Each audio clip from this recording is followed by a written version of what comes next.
കേളകത്തെ autorickshaw തൊഴിലാളികൾ കേളകം പഞ്ചായത്തിലെ നിന്നുള്ള കേളകം ബസ് സ്റ്റാൻഡ് അതുപോലെ തന്നെ 2 സ്റ്റാൻഡുകളുടെ ഈ 2 സ്റ്റാൻഡിലെ തൊഴിലാളികൾ നാളെ 3-ാം തീയതി രാവിലെ 6 മണി മുതൽ 24 മണിക്കൂർ പണി മുടക്കാൻ വേണ്ടി തീരുമാനിച്ചിരിക്കുകയാണ്.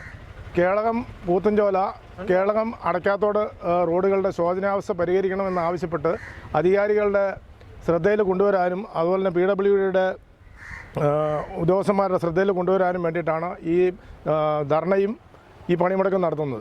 അതിൽ എല്ലാ മറ്റുള്ള മേഖലയിലുള്ള ടാക്സി തൊഴിലാളികളുടെ സഹകരണം ഞങ്ങൾ ഇതിനകത്ത് പ്രതീക്ഷിക്കുന്നു.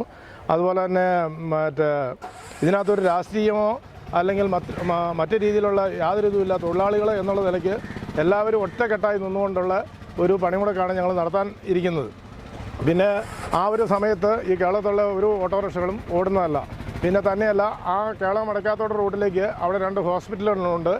അപ്പോൾ ഏതെങ്കിലും കാരണവശാൽ രോഗികളെ കൊണ്ടൊക്കെ വരുന്ന വണ്ടികളുണ്ടെങ്കിൽ അത് കടത്തിവിടുന്നതായിരിക്കും. അതിന് ഞങ്ങൾ പണിമുടക്കിൽ ഞങ്ങളൊരു കാരണവശാലും അതിന് ഒരു ബുദ്ധിമുട്ടുണ്ടാക്കുന്നതല്ല. രോഗികളെ കൊണ്ട് പോകുന്ന വണ്ടികൾ ഒരു ജനവികാരം ഉയർത്താനും ജനങ്ങളെ ഒരു ബോധവൽക്കരണം നടത്താനും ജനങ്ങളിലേക്ക് ഇതിപ്പോൾ 1 വർഷം 1.5 വർഷത്തോളം ഈ റോഡ് ഇങ്ങനെ കിടക്കുന്നു. ഈ പൂത്തഞ്ചോല റോഡും ഒരു കാളവണ്ടി പോലും പോകില്ലാത്ത ഒരു അവസ്ഥയിലാണെന്ന് ഈ റോഡുകൾ കിടക്കുന്നത്.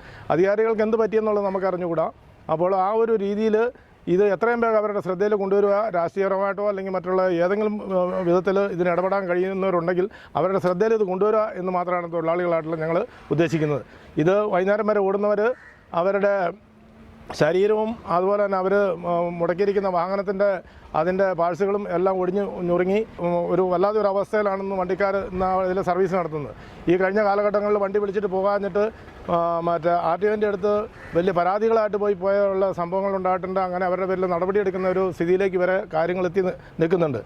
അപ്പോൾ അതിനുവേണ്ടി മാധ്യമങ്ങളും അതുപോലെ തന്നെ മറ്റുള്ള പൊതുജനങ്ങളും എല്ലാം ഒന്നായിട്ട് ഒറ്റക്കെട്ടായിട്ട് നിന്നുകൊണ്ട് തന്നെ ഇതിങ്ങനെ അധികാരികളുടെ ശ്രദ്ധയിൽ കൊണ്ടുവരണം എന്നാണ് ഈ അവസരത്തിൽ ഞങ്ങൾക്ക് ഓട്ടോറിക്ഷ തൊഴിലാളി യൂണിയന് വേണ്ടിയിട്ട് പറയാനുള്ളത്.